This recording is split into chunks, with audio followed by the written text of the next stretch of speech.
Okay, so today we're going to learn how to multiply mixed numbers. So step number 1, you can see we're going to make our mixed numbers mad. And mad means multiply, add, and denominator stay the same.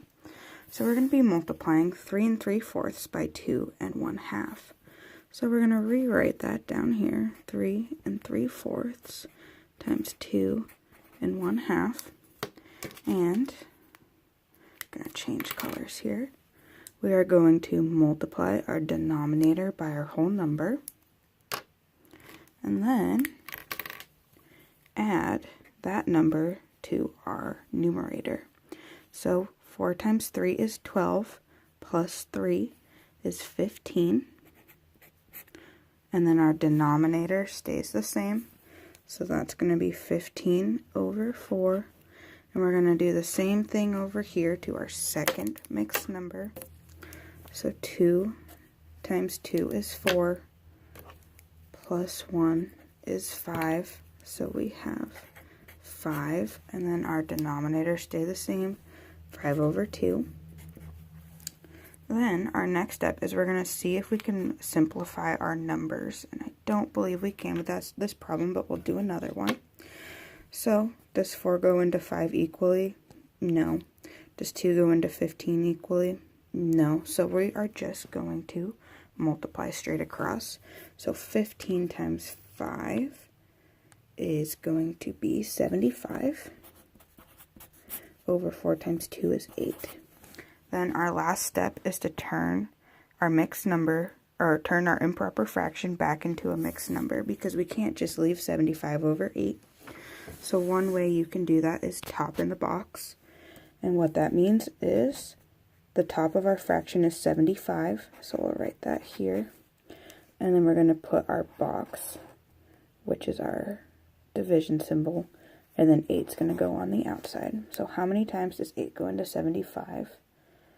Well, 8 times 8 is 64. 8 times 9 is 72. So we're going to do 9. 9 times 8, 72, 5 minus 2 is 3. So we've got 3 left over, so 9 is going to be our whole number. And then we have 3 left over to get to 75, 3 over 8, and that is our number. So we're going to do another one. Let's see. Let's do 2 1/3. Times 4 1/2. So our first step is to make our mixed number mad. So we're going to multiply 3 times 2 and then add 1 to that. So 3 times 2 is 6 plus 1 is 7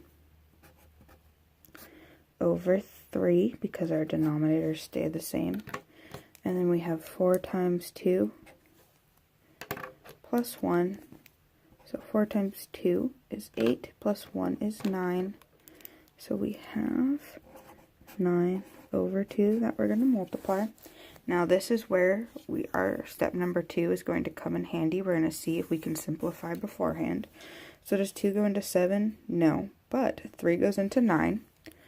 So 3 divided by 3 is going to be 1, and 9 divided by 3 is going to be 3. So we have 7 times 3 over 1 times 2, so 7 times 3 is 21, and 1 times 2 is 2. And then we're going to do our top in the box. So what goes in the box? 21, and outside of the box we have 2. 2 goes into 2 one time. This is where we're going to do our long division. 0, bring down the 1. 2 goes into that 0 times. So we're left with 1. So our answer is 10 1/2. There we go. That is how you multiply mixed numbers.